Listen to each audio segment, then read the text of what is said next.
بسم اللہ الرحمن الرحیم۔ السلام علیکم ورحمۃ اللہ وبرکاتہ۔ ناظرین، کیسے ہیں آپ؟ خیریت سے ہیں؟ ٹھیک ہیں؟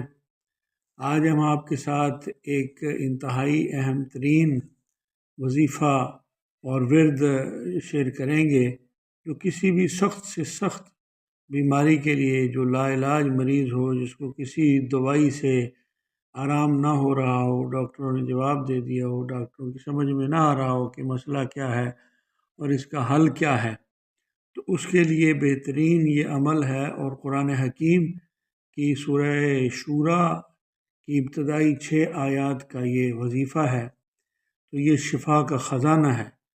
اور یہ انتہائی یقین کامل کے ساتھ جب آپ اس کو پڑھیں گے اور اس پر عمل کریں گے، پڑھیں گے اور اس کو لکھ کر اس کا عمل کا طریقہ یہ ہے کہ چینی کی پلیٹ لے لیں آپ، بڑے والی اچھی سی چینی والی پلیٹ ہو، کوئی اور برتن نہ ہو، صرف اور صرف چینی کی پلیٹ ہو۔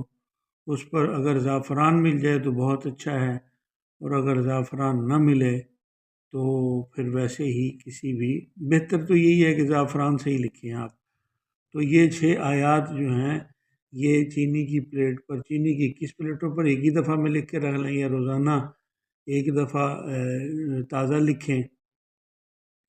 تو یہ آیتیں میں آپ کو بتاتا ہوں، اس سے پہلے یہ کہ آپ کی خدمت میں جو طریقہ کار ہے وہ سارا پیش کر دوں۔ تو چینی کی 21 تشتریوں پر یا ایک ہی پلیٹ پر روزانہ تازہ لکھیں، یا 21 پلیٹوں پر الگ الگ لکھ کر زعفران سے عرق غلام میں اس کو بھگو کر، اور یہ 21 دن تک نہار منہ، یہ 6 آیات کا جو شفا کا خزانہ ہے، یہ روزانہ اس کو نہار منہ پینا ہے۔ تو وہ آیات بینات اور مقدسات یہ ہیں۔ اعوذ باللہ من الشیطان الرجیم، بسم اللہ الرحمن الرحیم۔ حامیم عین سین قاف كذلك يوحي إليك وإلى الذين من قبلك الله العزيز الحكيم له ما في السماوات وما في الأرض وهو العلي العظيم تكاد السماوات يتفطرن من فوقهن والملائكة يسبحون بحمد ربهم ويستغفرون لمن في الأرض ألا إن الله هو الغفور الرحيم والذين اتخذوا من دونه أولياء الله حفيظ عليهم وما أنت عليهم بوكيل۔